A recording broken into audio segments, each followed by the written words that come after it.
ফেনী ফুলগাজীর সেই ছোট্ট মেয়ে বালিকা পুতুল শহীদ প্রেসিডেন্ট জিয়াউর রহমানের পত্নী খালেদা জিয়া, দেশনেত্রী, মাদার অফ ডেমোক্রেসি।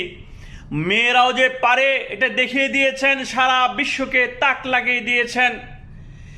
বাংলাদেশের মাটিকে সবুজ শ্যামল গড়তে, মানুষকে সুখে রাখতে, মানুষের দুর্দশাকে মেটাতে উনি এদিক থেকে সেদিক ঘুরেছেন, মানুষের দুয়ারে দুয়ারে, এবং কি প্রধানমন্ত্রী হয়েছেন তিনবার, প্রেসিডেন্ট হয়েছেন, এবং মানুষকে শস্য শ্যামল সুফলা উজ্জীবিত কৃষি উৎপাদন দেওয়ার জন্য অনেক চেষ্টা করেছেন তিনি। উনি হয়েছেন মাদার অফ ডেমোক্রেসি, মাজলুম জননেত্রী, আপোষহীন নেত্রী। এটাই হলো আমার বাংলার মায়ের গল্প, মহাকাব্যের রচয়িতা, মহাকাব্যের নেত্রী। আজ সেই মহাকাব্যের সমাপ্তি হলো।